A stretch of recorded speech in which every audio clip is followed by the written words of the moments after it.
قابل احترام دوستوں، بزرگوں اور بھائیوں، اللہ رب العزت جل جلالہ و عم نوالہ نے ہم سب کو دنیا میں بہت تھوڑے وقت کے لیے بھیجا ہے۔ ہمارا قیام عارضی ہے، مستقل نہیں ہے، یہ طے شدہ بات ہے۔ کوئی آدمی دنیا میں ہمیشہ نہیں رہ سکتا، نہ ہم ہمیشہ سے تھے نہ ہمیشہ رہیں گے۔ ہمیشہ سے تو صرف اللہ کی ذات تھی اور ہمیشہ صرف اللہ کی ذات باقی رہے گی۔ انسان تو ختم ہونے کے لیے آیا ہے، باقی رہنے کے لیے نہیں آیا۔ اس لیے فرمایا کہ یہ زندگی مختصر بھی ہے اور غیر یقینی بھی ہے۔ غیر یقینی کس کی زندگی کب ختم ہو جائے کسی کے علم میں نہیں۔ کوئی مرنے والا اپنے آپ کو اپنے مرنے کے وقت میں بچا نہیں سکتا، اس کے رشتہ دار بھی اس کو بچا نہیں سکتے۔ ہاں، رشتہ دار بھی اس کو بچا نہیں سکتے۔ عمر بن عبدالعزیز رحمۃ اللہ علیہ کو سخت زہر دیا گیا، تو انتقال سے پہلے لوگ آنے لگے، تو کسی نے ان سے کہا کہ حضرت آپ کو اتنا سخت زہر دیا گیا ہے کہ آپ کا بچنا ممکن نہیں ہے، آپ کا بچنا ممکن نہیں۔ تو انہوں نے فرمایا کہ بچنا تو اس کا بھی ممکن نہیں ہے جس کو زہر نہیں دیا گیا، بچے گا تو وہ بھی نہیں، یعنی بچے گا تو کوئی بھی نہیں۔ تو ہم دنیا میں مستقل رہنے کے لیے آئے نہیں ہیں۔ ہاں، اور ویسے بھی یہ خواہشات کے پورا کرنے کی جگہ تھوڑا ہی ہے۔ خواہشات اور لذتوں کے پورا کرنے کی جگہ تو اللہ نے دنیا کو بنایا ہی نہیں، بنایا ہی۔ ہاں، ایمان والے کے لیے تو دنیا قید خانہ ہے، مومن کے لیے دنیا کیا ہے؟ قید خانہ ہے۔ کافر کے لیے کیا ہے؟ جنت ہے۔ حدیث میں آتا ہے سجن المومن و جنت الکافر، مومن کے لیے قید خانہ، پابندی۔ قید خانے میں کیا ہوتا ہے؟ پابندی، یہ کرو یہ نہ کرو، یہ کھاؤ گے یہ نہیں کھانے کو ملے گا، اتنے بجے اٹھنا ہوگا اتنے بجے سونا ہوگا، ساری پابندیاں ہیں۔ ایمان والے کو دنیا میں اللہ نے پابند کیا ہے حکموں کا۔ کس کا پابند کیا؟ حکموں کا۔ اللہ کے حکم پورا کرنے کا ضابطہ نبی کا طریقہ۔ دنیا میں اللہ نے حکموں کا پابند کیا ہے ایمان والے کو، ہاں، اور جنت کافر کو آزاد چھوڑ دیا، جو کھاؤ جو پیو آزاد ہو جاؤ۔ پھر جب دنیا بدلے گی اور آخرت کی زندگی شروع ہوگی تو ایمان والا پھر آزاد ہو جائے گا، کافر پابند ہو جائے گا۔ اس لیے ہمیں یہاں پر اللہ نے پابند کیا ہے حکموں کا، ہاں، اور حکم کے پورا کرنے والوں کو کامیابی کا وعدہ کیا ہے۔ حکم پورا کرنے والے کامیاب ہوں گے دنیا میں بھی آخرت میں۔ ہے تو یہاں پابندی، لیکن ان پابندیوں کے پیچھے کامیابی چھپی ہوئی، اس لیے کہ اللہ نے وعدہ فرمایا ہے کہ ہم ایمان اور اعمال صالحہ والوں کو دنیا میں ضرور ضرور پاکیزہ زندگی دیں گے۔ کون سی زندگی دیں گے؟ پاکیزہ زندگی دیں گے۔ من عمل صالحا من ذکر او انثی وہو مؤمن فلنحینہ حیاۃ طیبہ، ضرور ضرور ایمان اعمال صالح والوں کو، مرد ہو یا عورت، ہم پاکیزہ زندگی دیں گے، حیاۃ طیبہ دیں گے۔ یہ تو ایک جھلک ہے کامیابی کی جو دنیا میں دکھائی جا رہی ہے، ایک جھلک۔ ہاں، جیسے کوئی باغ خریدے درختوں درختوں والا باغ خریدے، یہ باغ ہے، کتنے درخت ہیں؟ 10,000 درخت، سودا ہو گیا۔ کوئی پوچھے کیوں خریدا؟ کہ پھلوں کے لیے، اس میں بڑے اچھے پھل لگتے ہیں، اس باغ کھجور کا باغ ہے، آم کا باغ ہے، امرود کا باغ ہے۔ سایہ، کہ سایہ کے لیے نہیں خریدا، سایہ اضافی چیز ہے۔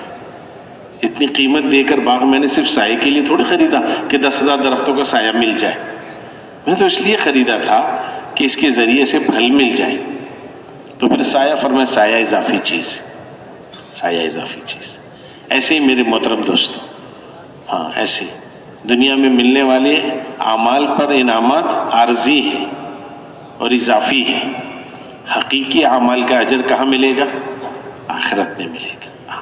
اس لیے عمل اللہ کی رضا کے واسطے کرنے کو کہا کیا، اللہ کو راضی کرنے کے واسطے کہا کیا۔ اس کے ساتھ ساتھ کیا کیا گیا کہ عزت بھی دیں گے ایمان والوں کو، وَلِلَّهِ الْعِزَّةُ وَلِرَسُولِهِ وَلِلْمُؤْمِنِينَ۔ عزت تو ہے ہی اللہ کے لیے، اللہ کے رسول کے لیے. اللہ کہہ رہے ہے ہی عزت کس کے لیے؟ اللہ کے لیے اور اللہ کے رسول کے لیے، وللمؤمنین، اور ایمان والوں کے لیے. ایمان والوں کو عزت دیں گے ہاں دنیا میں، اور پھر آخرت میں ان کو ایسا چمکائیں گے اور ایسی عزت دیں گے جس میں کبھی زوال نہیں ہے. آخرت کی کسی نعمت کو زوال نہیں ہے میرے دوست. یہاں نعمتوں میں زوال آ جاتا ہے، ہاں نعمتوں میں زوال آ جاتا ہے. جوانی ایک طاقت ہے، ایک نعمت ہے، اور تھوڑے دنوں بعد جوانی کہاں چلی جاتی ہے؟ بڑھاپے میں بدل جاتی ہے. اور جنتی کبھی بوڑھا نہیں ہوگا، جنتی کبھی بھی بوڑھا نہیں ہوگا. مولانا عمر پالن پوری صاحب رحمۃ اللہ علیہ ایک مثال دے کر بات سمجھاتے تھے. فرماتے تھے 50 کروڑ سال کے بعد بھی جنتی کو دیکھو گے نا. کتنے سال کے بعد؟ 50 کروڑ. 50 سال نہیں، 50,000 نہیں، 50 لاکھ نہیں، 50 کروڑ. یہ بھی سمجھانے کے لیے 50 کروڑ سال کے بعد بھی جنتی کو دیکھو گے نا تو ویسا ہی خوبصورت اور جوان نظر آئے گا. ذرہ برابر اس کی جوانی میں 50 کروڑ سال کے بعد بھی کمی نہیں ہے. یہاں تو 50 سال میں آدمی ڈھلنا شروع ہو جاتا. اس لیے فرمایا کہ یہ جگہ لگانے کی دل نہیں ہے، یہ دنیا جی لگانے کی جگہ نہیں ہے. یہاں تو پابند رہ کر چند سالوں کی زندگی گزارنی ہے، اور پھر اس کے بعد ایسے دروازے کھلیں گے میرے دوستو جس کا تصور ہی کوئی نہیں کر سکتا. اس لیے عقل مند سمجھدار اس کو کہا گیا، عقل مند بھی کہا گیا، سمجھدار بھی کہا گیا، جو یہاں پر اپنی خواہشات کو قربان کرے، نفس کی اتباع نہ کرے، اور مرنے کے بعد آنے والی زندگی کے لیے عمل اختیار کرے. کہاں کی زندگی کے لیے؟ مرنے کے بعد آنے والی زندگی، جو ہمیشہ کی زندگی. اس بات کو سمجھانے کے لیے اللہ نے نبیوں کو دنیا میں بھیجا، جو لوگوں کو یہ بات سمجھاتے تھے، ان کی آنکھیں کھولتے تھے کہ غفلت میں نہ کہیں وقت گزر جائے. اللہ کا ایک نظام ہے جو آدم علیہ السلام سے اللہ نے شروع کیا.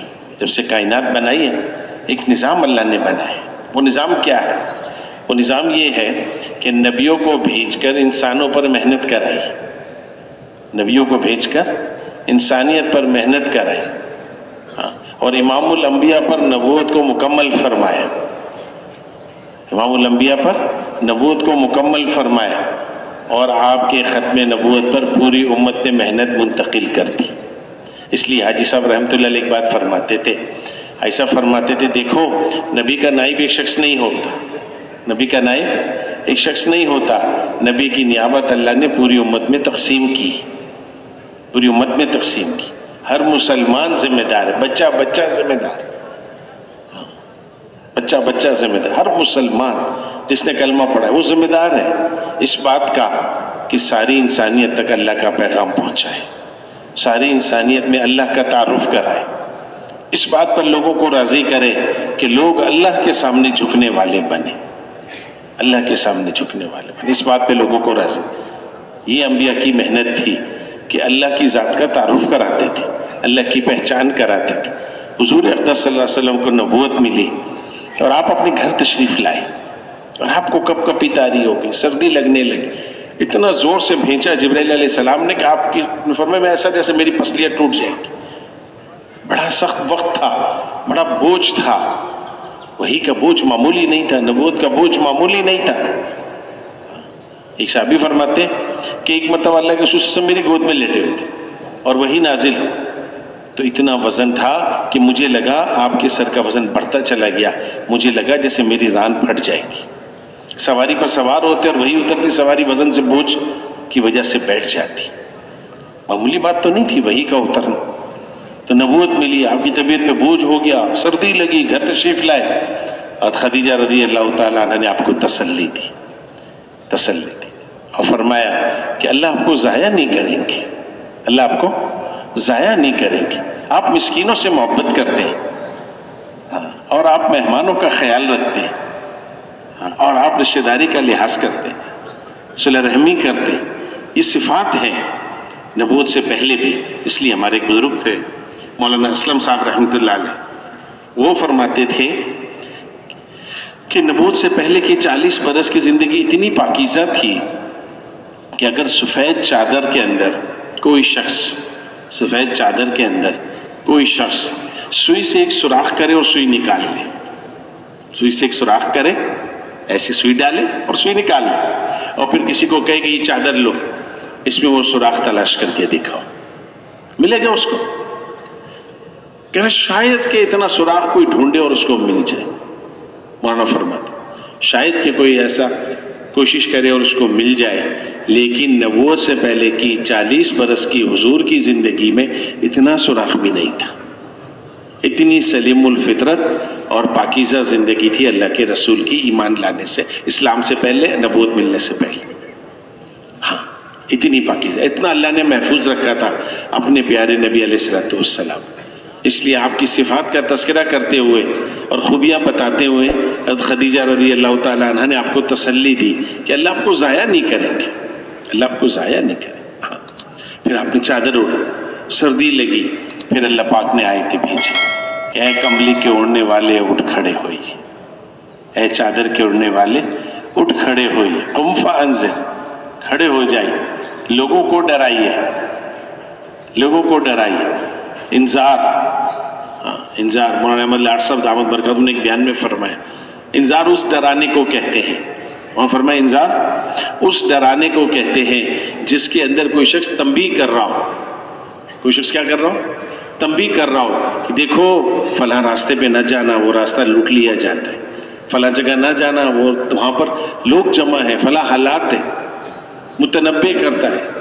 تو فرمایا انذار اس سمجھانے کو، اس ڈرانے کو کہتے ہیں، ڈراؤ، سمجھاؤ، لوگوں کو بتاؤ۔ ہاں، پیارے نبی جی اٹھ کھڑے ہوئیے، کھڑے ہو کر میدان میں اترنے کا وقت آ چکا ہے۔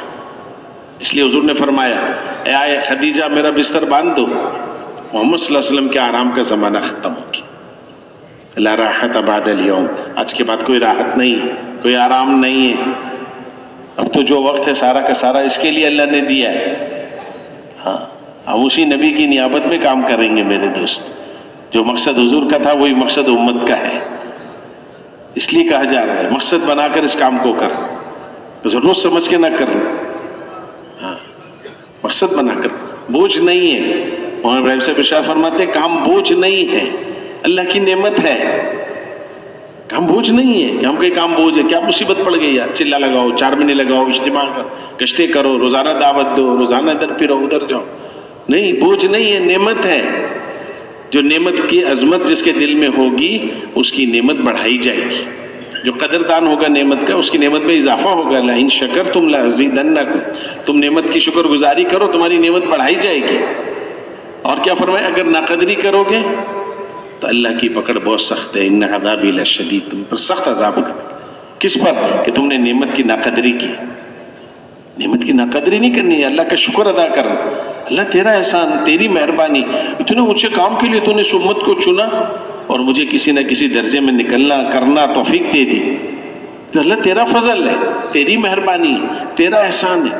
ہر قدم، ہر آن گھڑی ہمارے جسم سے نکلنے والے اعمال میں ہر وقت شکر گزاری چھلک رہی ہے، ہر وقت شکر گزاری، ہاں، ہر وقت کہ اللہ ہم شکر گزار بندے ہیں، تیری مہربانی ہے، تیرا احسان ہے، تو ہم پر اپنی نعمت کو بڑھائے گا، ہاں، نعمت کو بڑھائے گا۔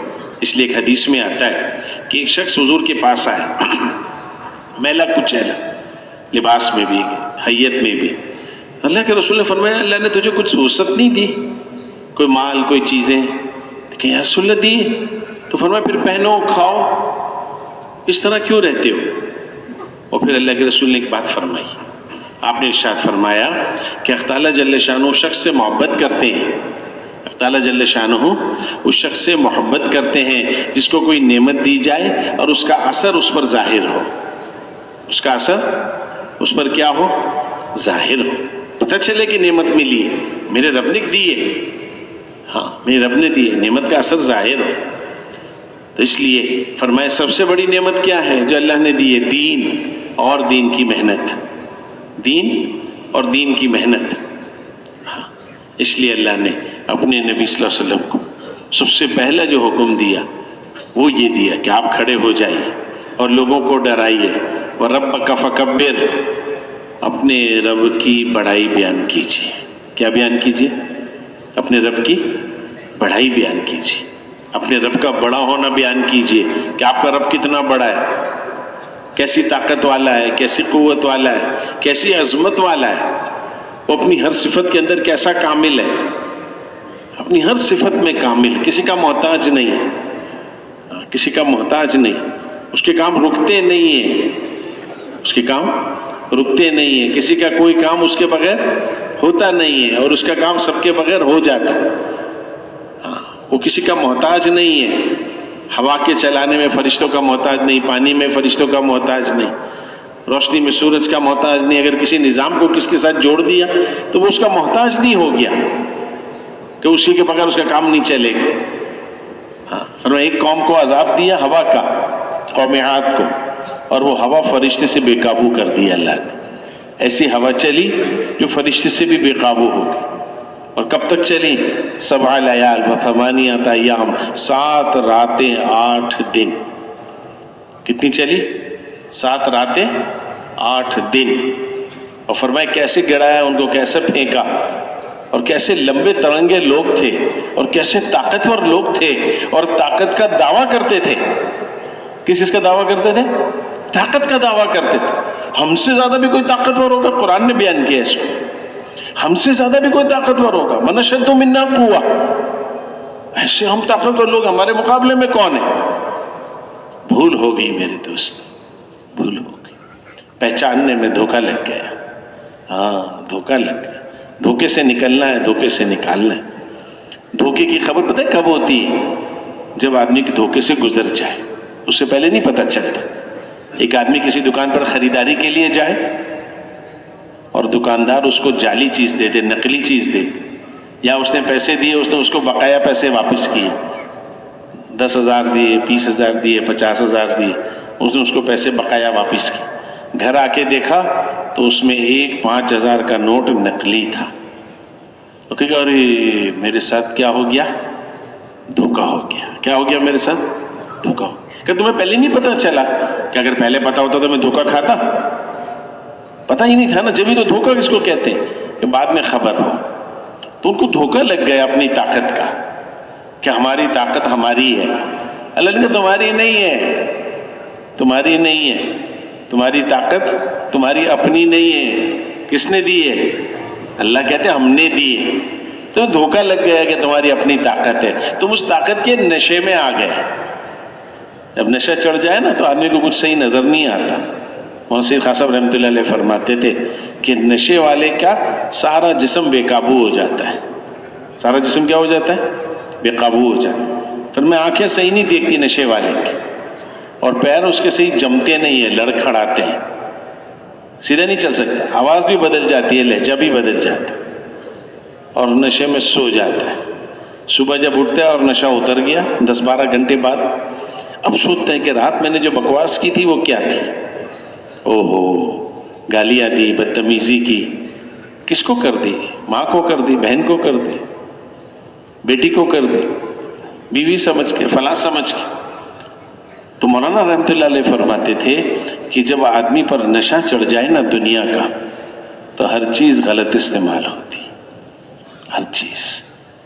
اس لیے فرمائے سب سے پہلی درستگی یقین کی ہے، اس کے بعد عمل کی۔ سب سے پہلی درستگی کس چیز کی ہے؟ یقین کی درستگی سب سے پہلے۔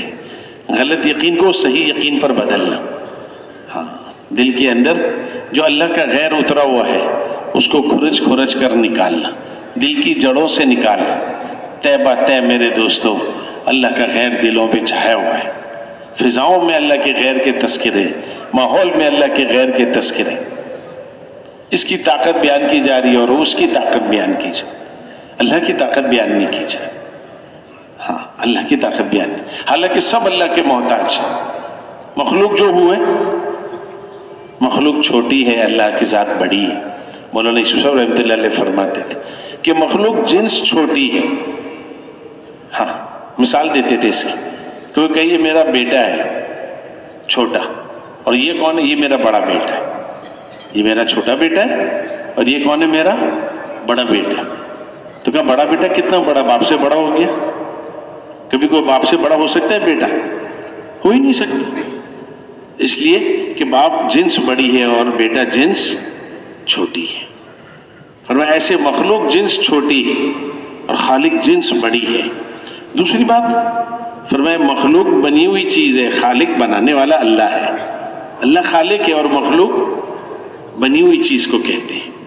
بنی ہوئی چیز کو، بنی ہوئی چیز کی اپنی طاقت نہیں ہوتی، اس لیے کہ وہ اپنی مرضی سے نہیں بنی، اس کو کسی اور نے بنایا، اس کو کسی اور نے بنایا، ہاں اپنی مرضی سے نہیں بنی، اس لیے کہ وہ بننے میں محتاج ہے۔ ہاں اس لیے اس میں جو صفات رکھی گئی نا، ان صفات کے ظاہر کرنے میں بھی وہ محتاج ہے، اپنی مرضی سے صفات ظاہر نہیں کر سکتے۔ ایک شخص آیا حضور کے پاس اور اس نے آپ سے کچھ مکالمہ کیا مشیت کے بارے میں، تو اللہ کے رسول سے سوال کیا آپ سے، اللہ کے رسول نے فرمایا کہ جو اللہ چاہے وہ ہو جائے، اس کو کہتے ہیں مشیت، اللہ کا ارادہ، اللہ کا ارادہ، جو اللہ کرنے پر آ جائے وہ ہو جائے۔ ہاں تو وہ شخص بیٹھ گیا، پھر کھڑا ہو گیا اور اس نے کہا کہ میں نے بیٹھنا چاہا ہے محمد، میں نے بیٹھنا چاہا، میں بیٹھ گیا، میں نے کھڑا ہونا چاہا، میں کھڑا ہو گیا، میرا دل چاہتا ہے درخت کاٹنے کا تو کاٹ لیتا ہوں، دل نہیں چاہتا تو نہیں کاٹتا۔ تو اللہ کے رسول نے ارشاد فرمایا کہ دیکھ، جب تو نے بیٹھنے کا ارادہ کیا نا، اللہ نے بھی تیرے لیے بیٹھنے کا ارادہ کر لیا، اس لیے تو بیٹھ گیا، اور جب تو نے کھڑے ہونے کا ارادہ کیا تو اللہ نے بھی تیرے لیے کھڑے ہونے کا ارادہ کر لیا، اس لیے تو کھڑا ہو گیا، اور جب تو نے درخت کاٹنے کا ارادہ کیا، جب نہیں کیا، تو جو اللہ نے چاہا اگر وہ ہونا تو پھر تیرا کام ہو جائے گا، ورنہ نہیں ہوگا۔ تو اتنے میں جبرائیل علیہ السلام آئے اور انہوں نے آ کر عرض کی کہ یا رسول اللہ، اللہ پاک یہ فرما رہے ہیں کہ جو بات آپ نے اس سے کہی ہے نا، جو بات آپ نے اس سے کہی ہے وہ بھی آپ کے دل میں ہم نے ڈالی ہے۔ کس نے ڈالی ہے؟ کس نے ڈالی ہے؟ اللہ نے ڈالی۔ ہاں کس نے ڈالی ہے؟ اللہ نے ڈالی۔ دلوں میں بات بھی اللہ ڈالتے ہیں، وہ اضحکا و ابقا، ہنساتے کون ہے؟ اللہ، اور رلاتے کون ہے؟ اللہ۔ ہنسانا بھی اللہ کا، رلانا بھی اللہ کا۔ فرمایا موت بھی اللہ دیتے ہیں، حیات بھی اللہ دیتے ہیں، فقیر بھی اللہ کرتے ہیں، غنی بھی اللہ کرتے، سارا قرآن میں اللہ نے بیان کیا۔ جگہ جگہ اللہ نے اپنی عظمت کو قرآن میں بیان کیا، اپنی کبریائی کو اللہ نے بیان کیا۔ فرمایا تم کھیتی کو نہیں دیکھتے ہو؟ اللہ پاک دیکھتے نہیں ہو کھیتی کو؟ اور پھر فرمایا اچھا یہ بتاؤ، یہ کھیتی تم کرتے ہو یا ہم کرتے ہیں؟ انتم تزرعونہ ام نحن الزارعون، یہ کھیتی تم کرتے ہو یا ہم کرتے ہیں؟ پھر فرمایا یہ پانی تم برساتے ہو یا ہم برساتے ہیں؟ پھر فرمایا اچھا اگر تمہارے پانی پینے کو ہم کڑوا کر دیں، کڑوا کر دیں تمہارے میٹھے پانی کو، تو پھر فرمایا کیوں پھر تم شکر گزار بندے نہیں بنتے، شکر گزاری کیوں نہیں کرتے کہ یہ سب تمہارے رب کی مہربانیاں ہیں۔ تو بہت بنیادی چیز ہے میرے دوستو، حکم دینے والے کی عظمت کا دل میں داخل ہونا، حکم دینے والے کی عظمت کا دل میں داخل ہونا۔ حاکم کی عظمت حکم پورا کرنے والا بناتی ہے آدمی کو، اور حاکم کی عظمت نہ ہو تو حکم پورے نہیں کیے جا سکتے۔ حکم تو پورے ہوتے ہیں حاکم کی عظمت کی وجہ سے، حکم دینے والے کی عظمت کی وجہ سے۔ اس لیے کہا جاتا ہے کہ اللہ کی عظمت کو بیان کرو، اس کے بڑے ہونے کو۔ ہاں ایک شخص مسجد نبوی میں نفل پڑھ رہا، حضور صلی اللہ علیہ وسلم اس کے پاس سے گزرے اور پھر ایک صحابی سے کہا کہ جب یہ نماز سے فارغ ہو جائے نا اس کو میرے پاس لے کر آ۔ تو وہ شخص نماز سے فارغ ہوا تو دوسرے ساتھی اس کو لے کے حضور کے پاس آ گئے۔ تو اللہ کے رسول صلی اللہ علیہ وسلم کے پاس کہیں سے سونا ہدیے میں آیا ہوا تھا، آپ نے اس کو سونا ہدیے والا وہ سونا اس کو دے دیا، اور پھر فرمایا کہ جانتے ہو میں نے سونا تمہیں کیوں دیا ہے؟ تم جانتے ہو، ایک بدو تھا، یہ دیہاتی تھا، تو آپ نے کہا آپ سے جانتے ہو سونا میں نے تمہیں کیوں دیا ہے؟ تو اس نے کہا کہ یا رسول اللہ ہماری آپ کی قبائلی رشتہ داری ہوتی ہے، تو اس وجہ سے شاید آپ نے مجھے دیا ہے۔ تو حضور نے فرمایا کہ رشتہ داری کا بھی حق ہوتا ہے، رشتہ داری کا بھی حق ہوتا ہے، لیکن یہ جو سونا میں نے تمہیں دیا ہے نا، یہ اس لیے دیا ہے کہ تم نماز میں جو اللہ کی بڑائی بیان کر رہے تھے وہ مجھے بہت پسند آئی، وہ بہت پسند آئی۔ اور وہ پتہ کیا کہہ رہا تھا نماز میں؟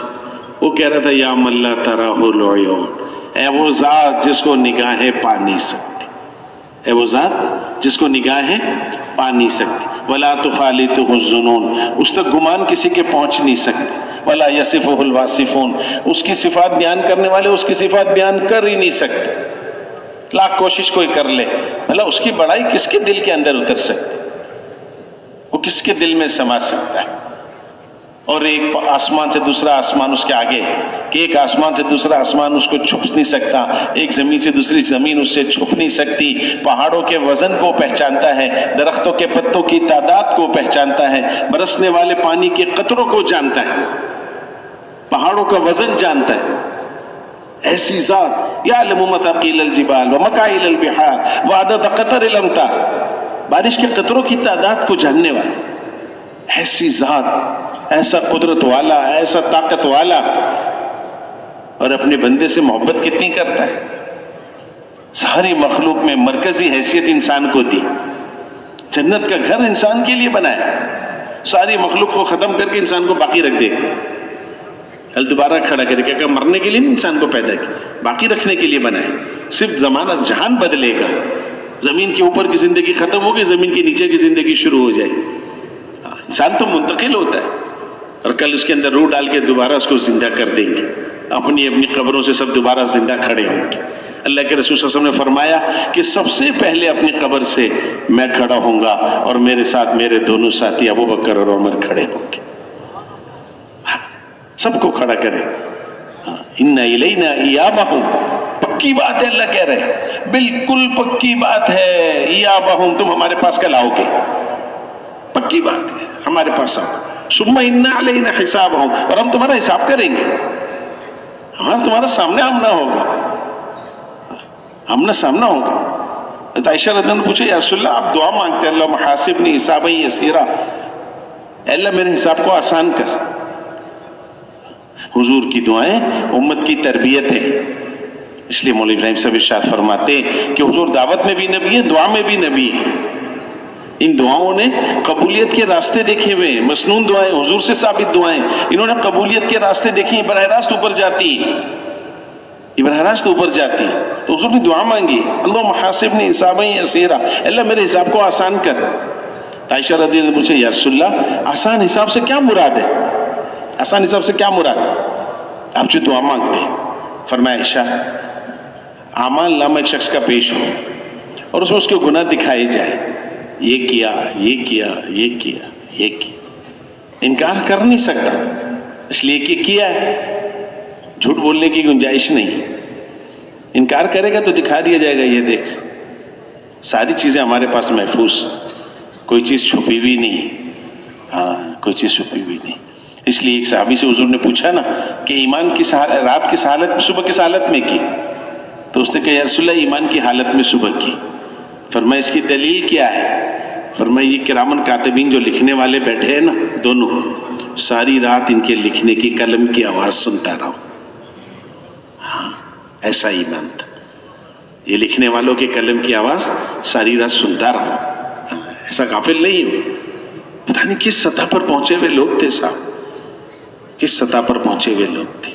جستجو اسی کی کرنی، اللہ نے حکم اسی کا دیا، آمنو کما آمن الناس، ایسا ایمان لاؤ جیسا یہ لوگ لائے، تمہارے مبارک ہستیاں، مبارک لوگ، صحابہ کی مبارک جماعت، ایسا ایمان لاؤ جیسا ایمان یہ لوگ لائے، یہ مطلوب ہے، اس کے جیسا ایمان لانے کا اللہ نے حکم دیا، اس کو ہدف بنا کر چلنا، وہاں تک پہنچ کوئی نہیں سکتا، وہاں تک پہنچ کوئی نہیں سکتا۔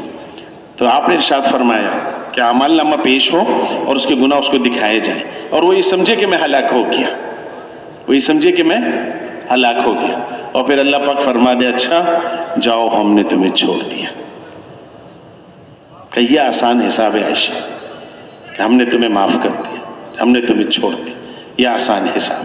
اور پھر ارشاد فرمایا کہ عائشہ اگر اللہ نے کسی کو یہ پوچھ لیا نا، اگر اللہ نے کسی کو یہ پوچھ لیا کہ یہ گناہ کیوں کیا تھا، فرمایا وہ شخص ہلاک ہو گیا۔ اگر اللہ نے کسی کو یہ پوچھ لیا، ایک جگہ فرمایا وہ سر سے لے کر پیر تک پگھل جائے گا، سر سے لے کے پیر تک پگھل جائے گا کہ یہ گناہ کیوں کیا تھا۔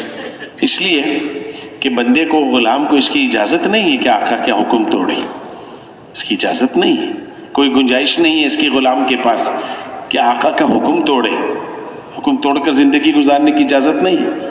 اس لیے کہ بندے اور آقا کا معاملہ یہی ہے، غلام اور آقا کا معاملہ یہی کہ حکم کے خلاف نہ چلے، حکم کو پورا کرے۔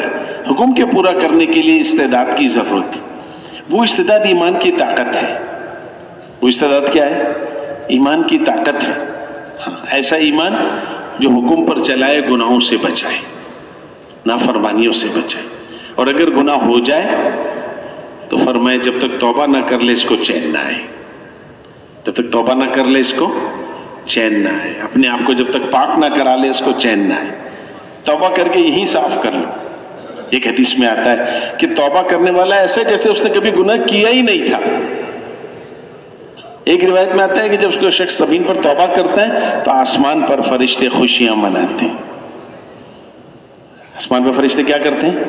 خوشیاں مناتے ہیں کہ ایک شخص نے اللہ سے صلح کر لی۔ کیا کر لی؟ اللہ سے صلح کر لی، اللہ سے اپنا معاملہ ٹھیک کر لی، ہاں صلح کر لی۔ اس لیے فرمائے گناہ کرنا اپنی جان پر ظلم ہے، گناہ کرنا اپنی جان پر کیا ہے؟ ظلم ہے، اور توبہ کرنا اپنی جان پر رحم کھانا ہے۔ ہاں، توبہ کرنے والا اپنی جان پہ رحم کھانا ہے۔ ایک حدیث میں آتا ہے کہ توبہ کرنے والا ایسا ہے کہ اپنی ماں کے پیٹ سے ابھی پیدا ہوا ہے، ایسا پاکیزہ ہو جائے، گناہوں سے ایسا صاف ہو جاتا ہے۔ اور ایک حدیث میں آتا ہے کہ 3 چیزیں ایسی ہیں جو آدمی کے گناہوں کو بالکل ختم کر دیتی، صاف کر دیتی۔ فرمایا ایک ہجرت، کہ ہجرت سے پہلے اور ہجرت کے بعد سارے گناہ معاف ہو جاتے۔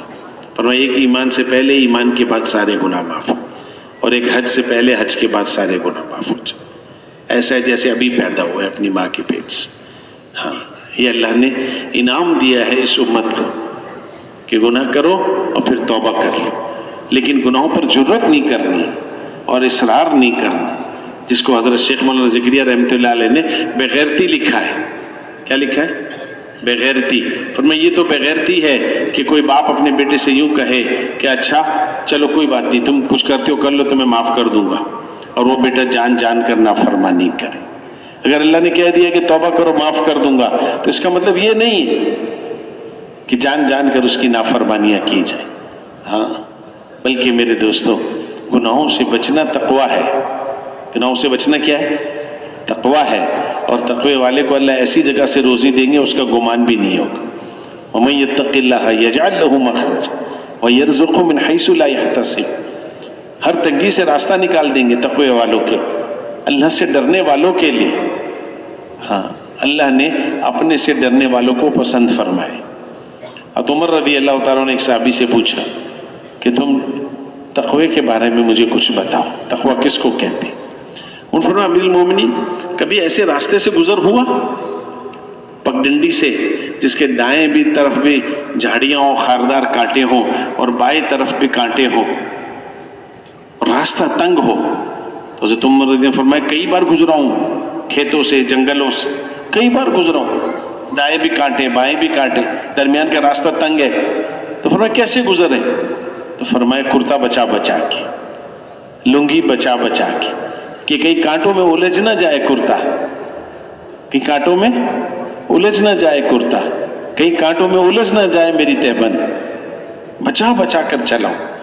تو ان صحابی نے فرمایا امیر المومنین بس یہی تقویٰ ہے، بچ بچ کر چلنا، ڈرتے ڈرتے رہنا، بچ بچ کر چلنا، ڈرتے ڈرتے رہنا، اس خوف سے کہ کہیں کوئی بھول نہ ہو جائے، کہیں کوئی غلطی نہ ہو جائے، اور ان سب کے باوجود کیا کرنا؟ ان سب کے باوجود معافی مانگنا، اللہ معاف کر دے، بھول ہو گئی، بھول ہو گئی۔ ہاں، اللہ کے رسول صلی اللہ علیہ وسلم فرمایا میں 70 مرتبہ روزانہ استغفار کرتا ہوں، ایک جگہ فرمایا 100 مرتبہ روزانہ استغفار کرتا ہوں۔ تو ہم کتنے محتاج ہیں اس کے کہ ہم اللہ سے معافی مانگیں۔ اس لیے میرے محترم دوستو، اس ایمان کی محنت ہے، اس یقین کی محنت ہے جس میں ساری بنی ہوئی چیزوں کا انکار ہے اور ایک بنانے والے کا اقرار ہے۔ ساری بنی ہوئی چیزوں کا انکار، جتنی چیزیں بنی ہوئی سب کا انکار، اور ایک بنانے والے کا اقرار ہے۔ ہاں، اس لیے فرمایا کہ کلمے کے جو الفاظ ہیں نا، یہ ایمان کے بول ہیں، لا الہ الا اللہ، لا الہ الا اللہ، ایمان کے بول۔ اس لیے فرمایا یہ کلمہ ایمان ہے، یہ کلمہ معرفت ہے، یہ کلمہ اخلاص ہے۔ کلمہ اخلاص ہے، کلمہ ایمان ہے، کلمہ معرفت ہے، اللہ کے تعلق کا کلمہ ہے، اور اس میں پہلے نفی کرائی ہے۔ اس لیے یہ ہمارا وظیفہ ہے، یہ ہماری مشق ہے، یہ ہمارا روزانہ کا کام ہے کہ ہم اس کلمے کو لوگوں میں لے کر پھریں۔ بھائی امین صاحب رحمۃ اللہ علیہ فرماتے تھے کہ کسی مسجد کے کونے میں، گھر کے کونے میں کوئی شخص اس کلمے کا ذکر کرے، لا الہ الا اللہ، لا الہ الا اللہ، فرمائیے اللہ کا ذکر بنتا ہے، اور اسی کلمے کو لے کر لوگوں کے پاس جا کر ان سے کہے تو یہ دعوت بنتی ہے۔ تنہائی میں ذکر کرے تو کیا ہے؟ اللہ کا نام لے تو ذکر ہے، اور لوگوں میں کہے تو دعوت ہے۔ ہماری دعوت لا الہ الا اللہ کی، ہر بول ایمان کا بول نہیں ہے، لا الہ الا اللہ یہ ایمان کا بول ہے۔ ہاں چیزیں بنی ہوئی ہیں، نظر آ رہی ہیں، زمین سے غلہ نظر آ رہا ہے، زمیندار محنت کر رہا ہے، زمین غلہ دے، تاجر محنت کر رہا ہے، تاجر کو نفع ہو رہا ہے، صنعت کار محنت کر رہا ہے، چیزیں بن رہی ہیں۔ اب اس کی نفی کرے کوئی؟ درخت نظر آ رہے ہیں، پھل اتر رہے ہیں اس سے، اور یہ کہے درختوں میں پھل نہیں ہے۔ ارے نظر آ رہے، تم کہتے ہیں درختوں میں پھل نہیں، ارے زمین میں غلہ نہیں، زمین میں پانی کہاں سے؟ تو یہ کیا ہے؟ فرمایا درختوں میں پھل اللہ لگاتے ہیں، زمینوں میں غلہ اللہ اگاتے، بیمار کو صحت، ہاں وَإِذَا مَرِضْتُ فَهُوَ يَشْفِينِ، جب میں بیمار ہوتا ہوں تو مجھے صحت کون دیتا؟ اللہ پاک فرماتے ہیں کہ اگر ہم سورج کو روک دیں، ہم سورج کو روک دیں، غروب نہ ہونے دیں، تو کوئی ہے تم میں سے قیامت تک جو رات کے اندھیرے کو لا کے دکھائے، اور ہم رات کا اندھیرا کر دیں، دن کا اجالا نہ ہونے دیں، تو کوئی ہے تم میں سے قیامت تک ایسا شخص جو رات کے اندھیرے کو ختم کرے اور دن کے اجالے کو لا کے دکھائے؟ ایک اکیلا اپنی قدرت سے کرتا ہے، کرنے میں کسی کا محتاج نہیں، اس کے ارادے کا نام وجود ہے، اس کی ذات علی کے یقین کا حاصل کرنا ہماری سب سے بڑی حاجت ہے۔ ایمان کی طاقت ہے، ایمان کے ذرے پر پوری دنیا سے 10 گنا بڑی جنت ملے گی۔ ایمان کی طاقت کو زیادہ سے زیادہ جو لے کر جائے گا اور ایمان کو مضبوط قوی بنا کر جائے گا، پوری دنیا سے لاکھوں گنا بڑی جنت ملے گی۔ مولانا یوسف صاحب رحمۃ اللہ علیہ بات فرماتے تھے، ایسے ایمان والے جو پوری دنیا سے لاکھوں گنا بڑی جنت لیں گے۔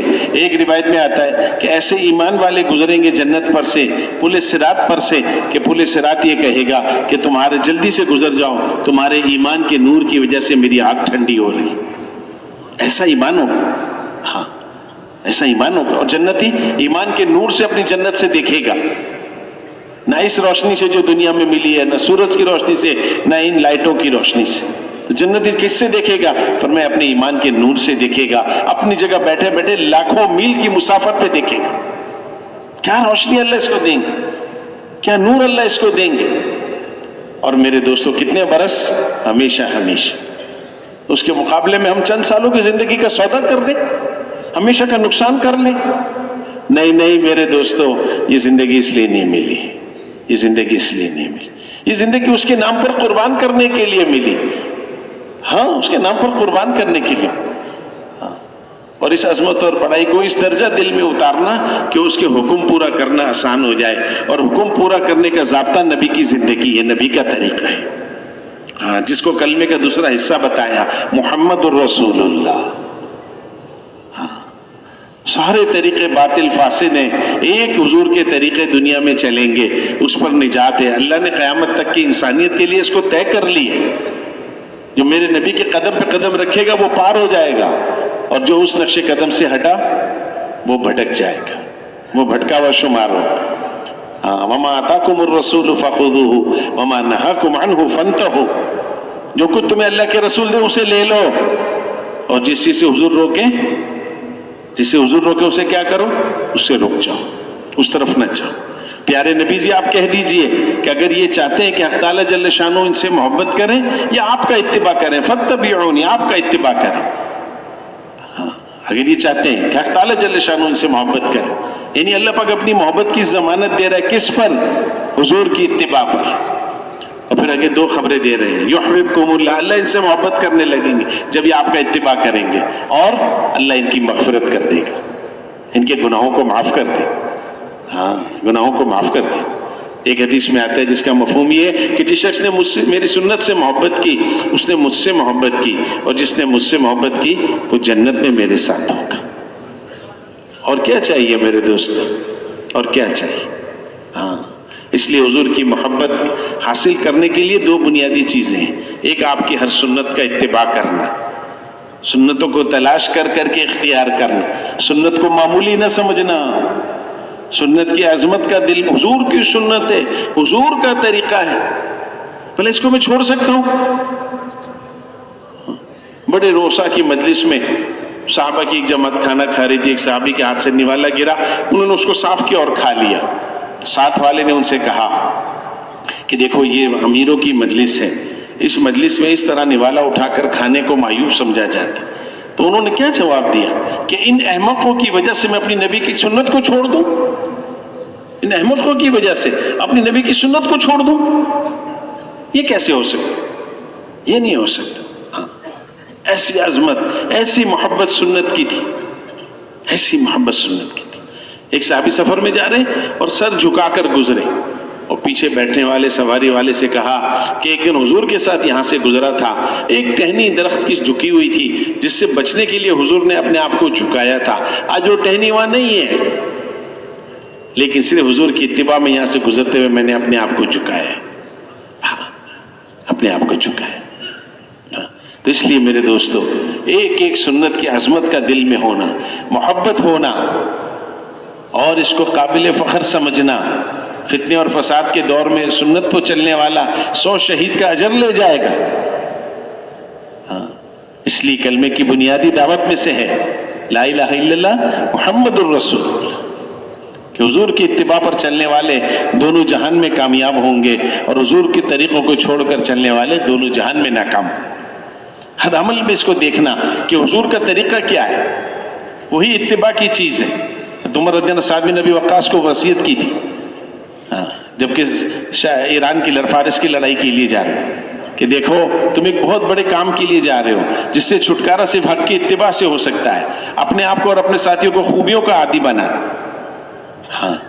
اور خوبیوں کا عادی بنانا، اور اللہ کے خوف کو اختیار کرنا. اور پھر اس کے آخر میں کیا فرمایا کہ ہر چیز میں اس کو دیکھنا کہ اس میں حضور کا طریقہ کیا تھا، یہی اتباع کی چیز ہے. ساتھ میں یہ فرمایا ہر چیز میں اس کو دیکھنا اس میں حضور کا طریقہ کیا تھا، اور یہی کیا ہے؟ اتباع کی چیز ہے. اس کے علاوہ کوئی چیز اتباع کی نہیں ہے. دو طریقے ہیں، ایک اللہ کے نبی کا طریقہ، ایک اللہ کے غیر کا طریقہ. اللہ کے نبی کے طریقے پر چلے کامیاب. ہر عمل کے اندر یہ دیکھا جائے گا، حتیٰ کہ ہر فرض کو پورا کرنے کے لیے دیکھا جائے.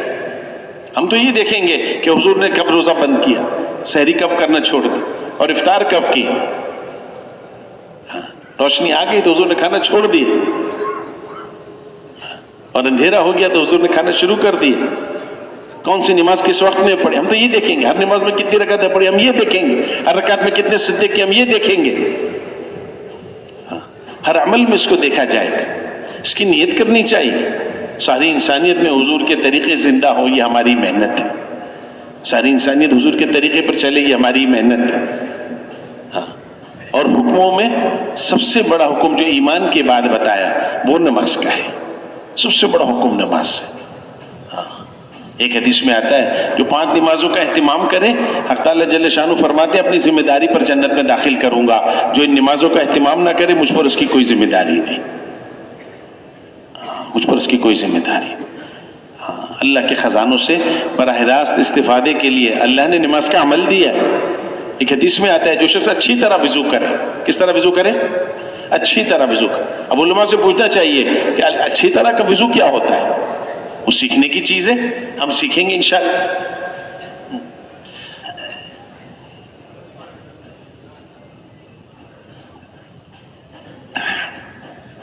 تو فرمایا کہ اچھی طرح وضو کرے اور اس کے بعد 2 رکعت نماز پڑھے، اور پھر اس کے بعد اللہ سے کوئی دعا مانگے. اللہ پاک ضرور قبول فرماتے. حدیث میں ضرور کا لفظ ہے، ضرور قبول فرماتے. خواہ فوراً قبول فرمائیں یا کچھ دیر کے بعد، اللہ پاک قبول ضرور فرماتے. یہ اللہ کی مصلحت ہے کہ اللہ پاک کسی کی دعا فوراً قبول کرتے ہیں، کسی کی روک دیتے ہیں، کسی کے لیے آخرت میں دیں گے. حدیث میں آتا ہے دعا کی قبولیت کے 3 درجے. دعا کی قبولیت کے کتنے درجے؟ 3 درجے. فرمایا ایک یہ کہ جو دعا مانگی فوراً مل گئی، جو مانگا فوراً دے دیا. ضرورت کی چیز تھی مانگی، اللہ نے دے دی. مانگنے کا اللہ نے حکم دیا ہے، وہ دعاؤں نہیں ہم سے مانگو. استجب لکم، تمہاری دعائیں قبول کروں گا. مانگنے کا حکم دیا ہے. مانگنے والے سے خوش ہوتے ہیں، نہ مانگنے والے سے ناراض ہوتے ہیں، سخی ہیں، دینے پر خوش ہوتے ہیں، دینے کے لیے بیٹھا ہوا ہے میرے دوست. ہاں مفتی صاحب رحمۃ اللہ علیہ فرماتے تھے، مفتی زین العابدین صاحب فرماتے تھے کہ مسجد اللہ کے رہنے کا گھر نہیں ہے، مسجد اللہ کے دینے کا گھر ہے. کس چیز کا گھر ہے؟ اللہ کے دینے کا گھر ہے. رہنے کا گھر تھوڑی کہ اللہ ادھر بیٹھا ہوا ہے. اللہ تو ہر جگہ ہے. پھر مسجد میں کیوں بلاتا ہے؟ کہ نوازنا چاہتا ہے، تمہیں دینا چاہتا ہے، عطا کرنا چاہتا ہے. تو حدیث میں آتا ہے کہ دعا کی قبولیت کے 3 درجے ہیں. ایک ہی کہ جو مانگا فوراً مل گیا. دوسرا فرمایا وہ مانگا وہ تو نہ ملا، جو مانگا وہ تو نہ ملا، لیکن کوئی بڑی مصیبت آنے والی تھی، اللہ نے وہ ٹال دی اس دعا کی برکت سے. اس لیے مانگنے سے اللہ اکبر، یہ ہمارے طرف ہے نا، آدھا گھنٹہ روزانہ دعا مانگو، پونا گھنٹہ روزانہ دعا مانگو. ہم اس کے بہت زیادہ محتاج ہیں کہ دعا کا مزاج بنے، اور دعا کا مزاج نہیں بن رہا. تھوڑی سی 2-4 منٹ دعا مانگتے ہیں، دعا مانگنے کی طاقت ہی ختم ہو جاتی. اور تیسری چیز کیا فرمائی؟ کہ دونوں میں سے کوئی کام نہ ہو اور اللہ اس دعا کو اس کے لیے آخرت میں محفوظ کر کے رکھ دے. پھر کل آخرت میں اس دعا کا بدلہ دیں گے تو پتہ ہے کیا کہے گا؟ کاش دنیا میں کوئی دعا قبول نہ ہوئی ہوتی. اس لیے کہ آج جو کچھ مل رہا ہے ہمیشہ کے لیے مل رہا ہے، اور بہت زیادہ مل رہا ہے. دنیا میں جو کچھ ملتا بہت تھوڑا تھا اور ختم ہو جانے والا تھا. یہاں جو کچھ مل رہا ہے بہت زیادہ ہے اور ہمیشہ کے لیے مل رہا ہے. تو اس لیے اللہ سے مانگنے کا واسطہ اللہ نے نماز کو بنایا. چلتے پھرتے بھی دعا مانگی جا سکتی، چلتے پھرتے بھی مانگی جا سکتی، لیکن ایک ہے یکسوئی اور ایک ہے نماز پڑھ کے دعا مانگنا، جو سب سے بڑا سبب. فرض نماز کے بعد دعا قبول ہو، صلاۃ الحاجت پڑھ کے نماز پڑھ کے مانگے دعا قبول ہوتی. ہاں، اور بعض حالتیں اللہ کو نماز میں بہت پسند ہیں. فرمائے سب سے پسندیدہ حالت اللہ کو اپنے بندے کی وہ نماز کے اندر سجدے کی. سجدہ کرنے والا ایسا ہے جیسے اس نے رحمان کے قدموں پہ سر رکھ دی.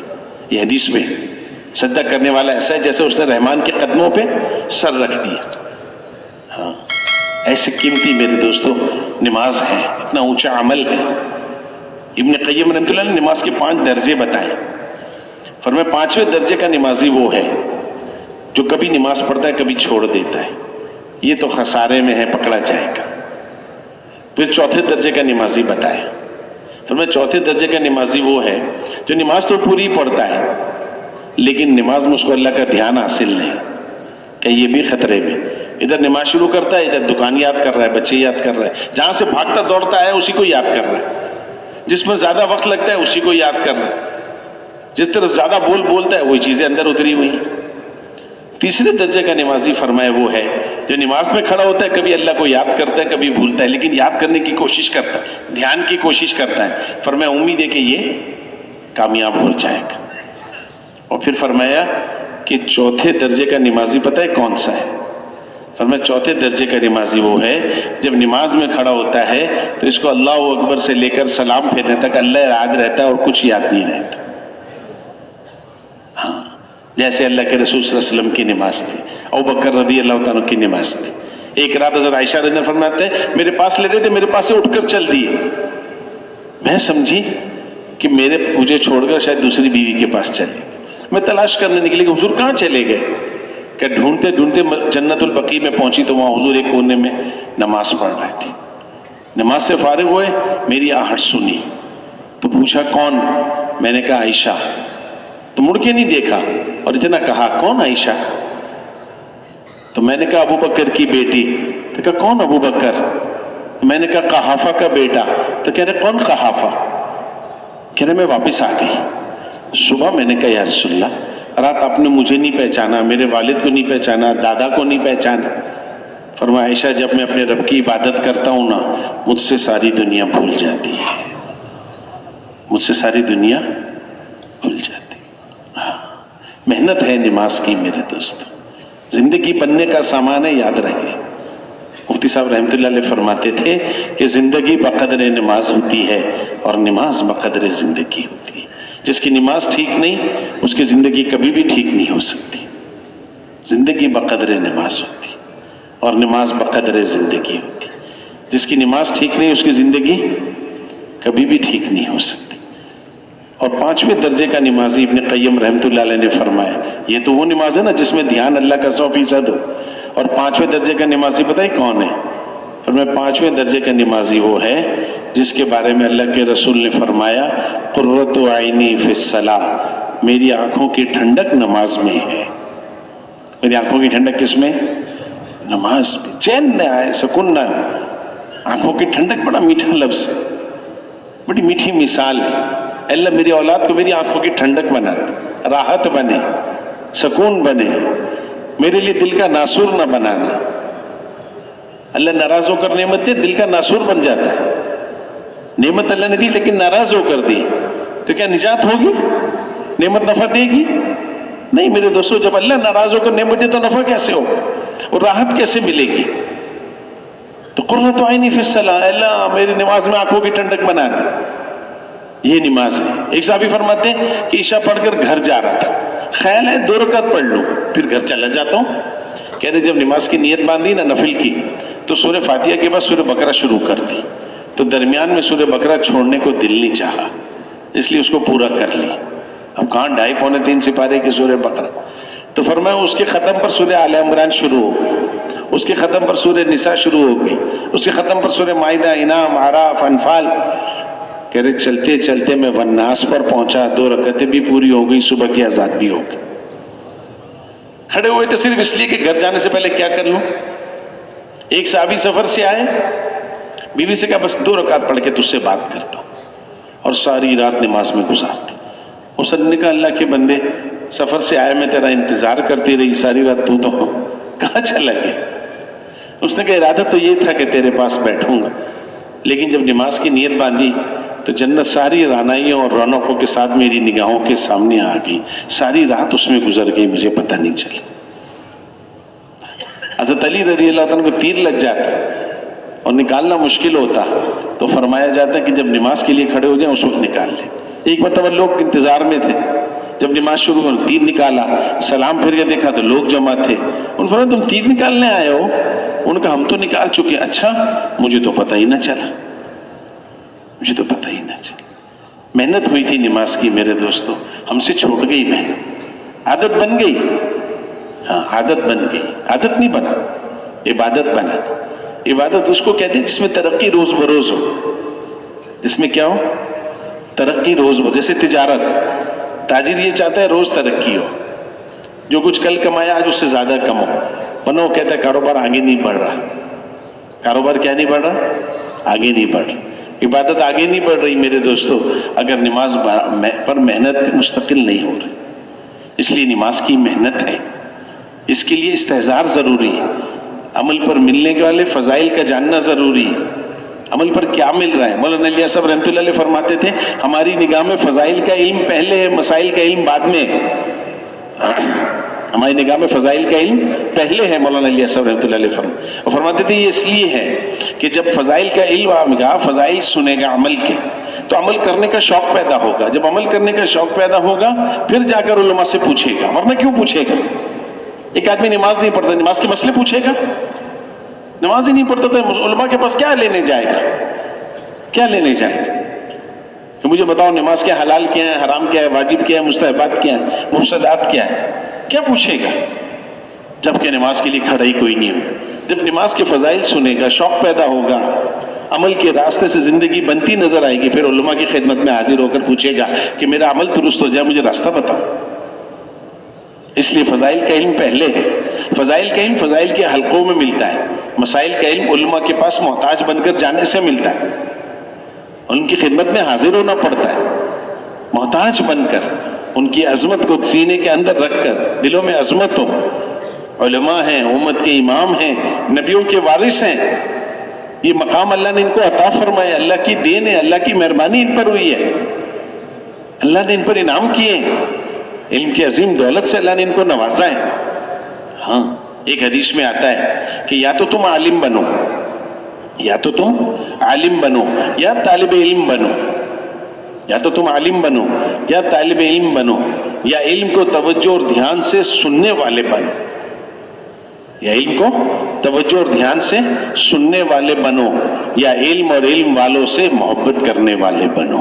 4 چیزیں حضور نے فرمائی۔ عالم بنو، طالب علم بنو، یا علم کو توجہ دھیان سے سننے والے بنو، یا علم اور علم والوں سے محبت کرنے والے بنو۔ اور پھر حضور نے فرمایا پانچویں مت بننا، پانچویں مت بننا ورنہ ہلاک ہو جاؤ گی۔ یا رسول اللہ پانچواں کون ہے؟ فرمایا علم اور علم والوں سے بغض رکھنے والے۔ ہاں، علم والوں سے محبت، ان کی عظمت، ان کی قدردانی، ان کی خدمت میں حاضر ہونے کو سعادت سمجھنا، استفادے کی نیت سے جانا، استفادے کی نیت سے جانا۔ ان کی مجلس میں مولانا یوسف صاحب رحمۃ اللہ علیہ عجیب بات فرماتے تھے۔ مولانا یوسف صاحب رحمۃ اللہ علیہ فرماتے تھے عالم کی زیارت کو عین عبادت تصور کر، جیسے نماز عبادت ہے، روزہ عبادت ہے، ایسے عالم کی زیارت بھی عبادت ہے۔ کتنی بڑی نعمت ہے، کتنی بڑی، اللہ نے ہمیں کیسے کیسے علماء عطا فرمائے، ہر جگہ علماء موجود ہیں، رہبر ہیں ہمارے، سروں کے تاج ہیں۔ مولانا عمر پالنپوری صاحب روتے تھے کہ ہمارے سروں کے تاج ہیں، ان کا مقام بہت اونچا ہے، یہاں پر بھی وہاں پر بھی۔ جو ان کی قدر کرے گا اللہ ان کی اولادوں میں علم کو زندہ کرے گا، علماء پیدا کریں گے۔ ہاں، اور میرے دوستوں، علم کے ذریعے سے ساری دنیا کی جہالت دور ہوگی۔ علم کے ذریعے سے کیا دور ہوگی؟ ساری دنیا کی جہالت، اور ذکر کے ذریعے سے ساری دنیا کی غفلت دور ہوگی۔ ذکر سے کیا دور ہوگی؟ غفلت۔ ہاں، غفلت دور کرنا بہت ضروری ہے، اللہ کا دھیان ہر حال میں ضروری ہے۔ یہاں بھی اللہ کا دھیان کی ضرورت ہے، موت کے وقت بھی اللہ کے دھیان کی ضرورت ہوگی۔ اللہ کا دھیان سب سے زیادہ سبب جس کو بنایا ہے وہ اللہ کے ذکر کو بنایا ہے، اور اللہ نے اپنے ذکر کرنے کا حکم صبح و شام دیا ہے، اور کثرت سے ذکر کرنے کا حکم دیا ہے۔ ذکر کرنے والے زندہ ہیں، ذکر نہ کرنے والے مردہ کی مثال۔ 8 دروازے جنت کے، ایک دروازہ ذاکرین کے لیے۔ ایک حدیث قدسی میں آتا ہے ذکر کرنے والے میرے آدمی ہیں۔ ذکر کرنے والے کون ہیں؟ میرے آدمی اللہ کے۔ یہ صدر صاحب کے آدمی، یہ وزیر اعظم کے آدمی، یہ آئی جی صاحب کے آدمی، لوگ ان سے ڈرتے ہیں۔ ذکر کرنے والے اللہ کہنے کس کے آدمی ہیں؟ میرے آدمی۔ میں ان کو اپنی رحمت سے دور نہیں کرتا، توبہ کر لیں ان کا حبیب ہوں، توبہ نہ کرے ان کا طبیب ہوں، اپنی رحمت سے دور نہیں کرتا۔ ہاں، اس لیے کثرت سے ذکر کرنے کا حکم دیا ہے۔ جس ذکر کو 300 مرتبہ روزانہ کیا جائے وہ کثرت میں شمار ہوتا ہے۔ مولانا الیاس صاحب رحمۃ اللہ علیہ فرماتے ہیں صبح شام کی تسبیحات 100 دفعہ ہے، اور اگر 100 بڑھا لیا جائے، 300 دفعہ درود شریف پڑھ لیا جائے تو کثرت سے درود پڑھنے والوں میں شمار ہوگا، اور جو کثرت سے درود شریف کا اہتمام کرے گا اس پر حضور کی شفاعت واجب ہو گئی۔ اور کثرت کی مقدار کتنی ہے؟ 300 دفعہ۔ بعض علماء نے اس کو لکھا ہے، روایتوں میں نہیں ہے، بعض علماء نے اس کو لکھا ہے، قول بدی میں بھی لکھا ہے۔ ہاں، بعض علماء نے اس کو لکھا ہے کہ جو شخص روزانہ 1000 درود شریف پڑھے، یہ مجرب ہے، جو شخص روزانہ 1000 مرتبہ درود شریف پڑھے اس کو اس وقت تک موت نہیں دیں گے جب تک اس کو اس کے جنت کا گھر مرنے سے پہلے دکھا نہ دیں۔ حضور کی محبت کے میں درود شریف کے بغیر حاصل کرنا۔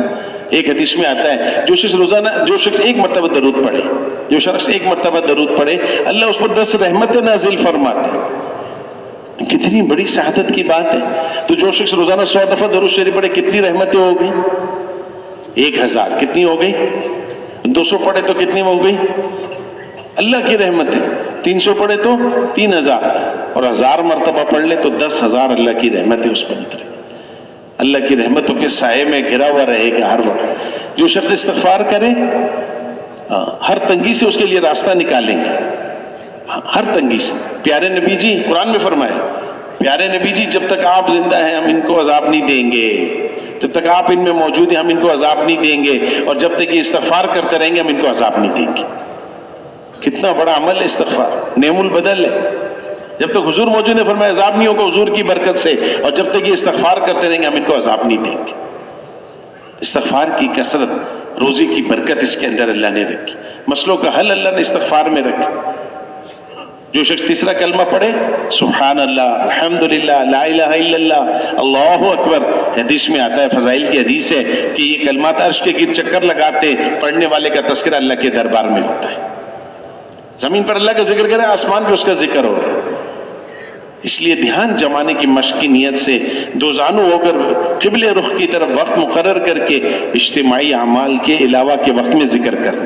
اب پتہ چلا عصر سے عشاء 2.5 گھنٹے گشتوں کے لیے دیے جا رہے ہیں، ہم کیا ہم ذکر پورا کریں گے؟ یہ ذکر پورا کرنے کا وقت نہیں ہے، یہ تو دعوت دینے کا وقت ہے. اسی طرح روزانہ قرآن پاک کی تلاوت، فرمایا امتی کی شان کے خلاف ہے کہ اس پر کوئی دن ایسا گزرا ہو کہ اس نے اللہ کا کلام نہ کھولا ہو.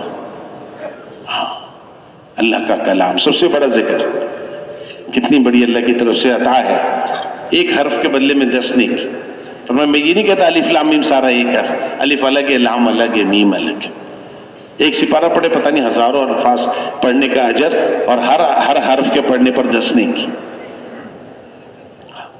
اور میرے دوستو عملوں کی حفاظت ہوگی اچھے اخلاق کے ساتھ، ورنہ عمل ضائع ہو جائیں گے.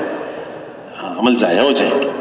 فرمایا ایک آدمی پہاڑوں کے برابر نیکیاں لے کر آئے گا اور پھر بھی جہنم میں ڈالا جائے گا. وجہ حضور نے فرمایا اس کی وجہ یہ ہے کہ دوسروں کو ساتھ گالیاں دی ہوں گی، غیبت کی ہوگی، برا بھلا کہا ہوگا. مطالبے والے آئیں گے اور اس کی نیکیاں لے جائیں گے. پہاڑوں کے برابر نیکیاں ختم ہو جائیں گی، بالکل صاف ہو جائیں گی. پھر کیا ہوگا؟ فرمایا پھر گناہ باقی رہ جائیں گے، مطالبے والے موجود ہوں گے، پھر یہ ان کے گناہ اس کے اوپر ڈالے جائیں گے. تو فرمایا یہ دوسروں کے گناہ لے کر جہنم میں جائے گا. اللہ ہماری حفاظت فرمائے. ہاں اخلاق بہت بڑی نعمت ہے. فرمایا کام کریں نبی والے اور اخلاق نبی والے نہ ہوں، کام کیسے مؤثر ہوگا؟ کام تو اس وقت مؤثر ہوگا جب اخلاق حضور والے ہوں. اور حضور کے اخلاق میں معاف کرنا ہے، چھوٹا بننا ہے، تواضع اختیار کرنا ہے. جو سب سے زیادہ بلند مرتبے کا حقدار تھا وہ تو اللہ کے نبی کی ذات اقدس تھی، اور وہ سب سے زیادہ تواضع والے تھے، سب سے زیادہ تواضع والے تھے.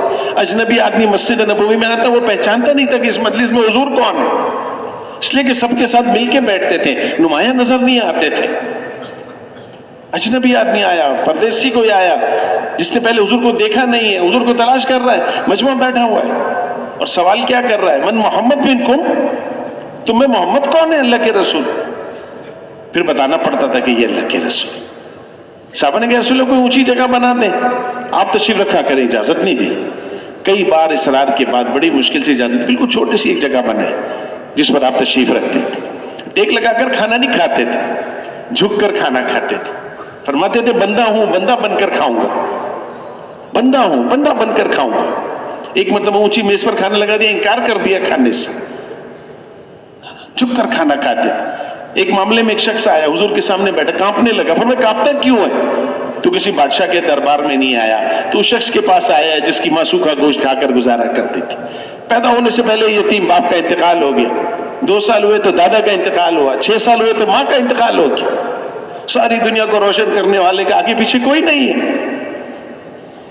ساری دنیا میں جس کو اللہ نے ہدایت کا سورج بنا کر چمکانا ہے، ساری انسانیت کے لیے جس کو اللہ نے بھیجا ہے، وجہ کائنات جس ذات کو اللہ نے بنایا ہے، ماں نہیں، باپ نہیں، چچا نہیں، دادا نہیں، کوئی آگے پیچھے نہیں. 6 سال کی عمر میں سفر کے درمیان ماں کا انتقال ہو گیا. پہاڑوں کے اندر کس نے دفن کیا؟ ایک خادمہ ام ایمن ساتھ ہے اور حضور سفر میں ہے، 6 سال کی عمر ہے اور ماں کا انتقال ہو گیا. تنے تنا رہ گئے. اب ام ایمن اٹھا کھینچ کے لے جاتی ہے، ہاتھ چھوڑا کہ پھر دوبارہ ماں کے پاس قبر پہ بیٹھ گئے.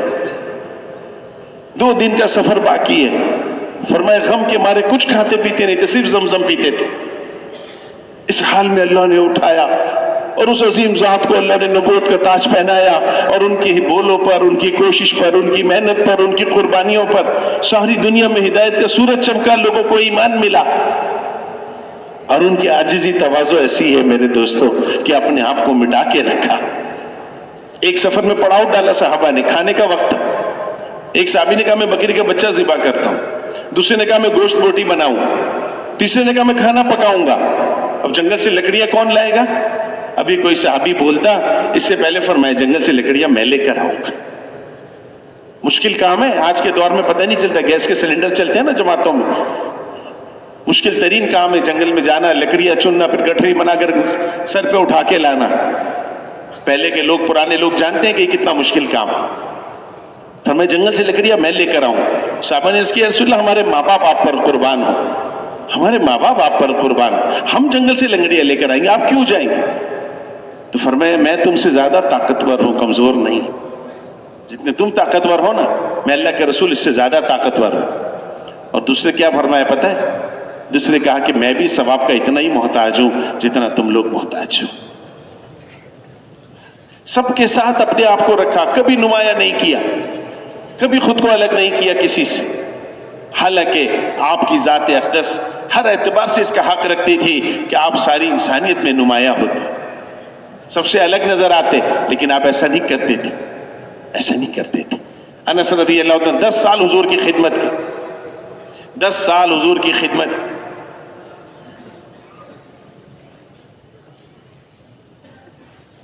10 سال میں انس رضی اللہ عنہ فرماتے ہیں کہ کبھی مجھے یہ نہیں کہا کہ انس یہ کام کیوں کیا اور انس یہ کام کیوں نہیں کیا۔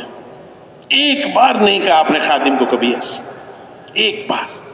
ہم سوچیں، ایک مرتبہ فرماتے ہیں کہ میرے ہاتھ سے سالن کا پیالہ گر گیا، ٹوٹ گیا، سارا سالن ضائع ہو گیا۔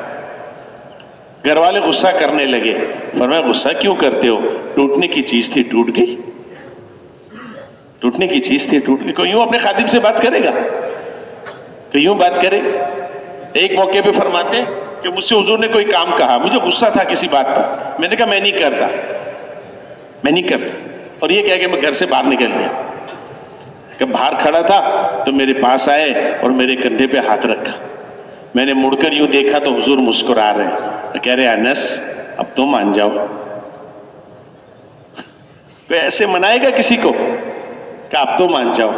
میں نے کہا اچھا جی بتا دے کیا کام؟ یہ ہے اخلاق میرے دوست۔ علی رضی اللہ تعالیٰ عنہ سے فرمایا، اے علی تجھے اولین اور آخرین کے بہترین اخلاق نہ بتاؤں؟ کہ یا رسول اللہ ضرور بتائیں۔ فرمایا جو تجھ سے توڑے اس سے جوڑ، جو تجھ سے توڑے اس سے جوڑ، ہاں، اور جو تجھے محروم کرے اسے عطا کر، اور جو تیرے ساتھ برا کرے اس کے ساتھ بھلا کر، اور جو تجھ پر ظلم کرے اسے کیا کر؟ معاف کر دے، اسے کیا کر دے؟ معاف کر دے۔ معاف کرنے والے کو اللہ نے پسند کیا ہے، بدلہ لینے والے کو اللہ نے پسند نہیں کیا۔ حق ہے، حق ہے، لیکن اللہ نے اس کو پسند نہیں کیا، پسند نہیں کیا، معاف کیا، معاف کر۔ ایک موقع پر حضور سبسڈی کرا رہے تھے، آپ نے تیر ہاتھ میں لیا ہوا، ایک صحابی کو تیر لگ گیا، تھوڑا سا باہر نکلے ہوئے جیسے تیر لگ گیا، انہوں نے کہا یا رسول اللہ آپ نے مجھے تیر مارا، مجھے تکلیف ہوئی، میں بدلہ لوں گا آپ سے، میں بدلہ لوں۔ صحابوں میں کھلبلی مچ گئی، حضور سے بدلے کی بات کرتا ہے؟ آپ نے فرمایا بالکل تیرا حق، اور یہ تیر اس کے ہاتھ میں دیا، کہا مجھے بھی لگا دیا۔ اس نے کہا یا رسول اللہ میرا جسم ننگا ہے، میں نے اوپر کرتا نہیں پہنا ہوا، آپ نے اوپر کرتا پہنا ہوا ہے، تو آپ نے اپنا کرتا اتار دیا، کہا آپ بدلہ لے لیں۔ انہوں نے ایک دم سے حضور کو یوں پکڑ لیا اور چوم لیا، کیا بدلہ لینے تھوڑی آیا تھا، بدلہ لینے تھوڑی آیا تھا، اپنے ہونٹ آپ کے مبارک بدن سے لگانے کے لیے آیا تھا، اپنے ہونٹ آپ کے مبارک بدن سے اس لیے آیا تھا، آپ سے بدلہ لوں گا۔ اور حضور نے کہا ہاں لے لے، یہ نہیں کہا کہ نہیں تیرا حق نہیں ہے، ایسے نہیں۔ مکے میں فاتحانہ داخل ہوئے، 13 سال مکے میں گزارے قربانیوں کے ساتھ، 8 سال مدینہ میں گزارے، 21 سال بعد فاتحانہ مکے میں داخل ہوئے اور سب کو معاف کر دیا۔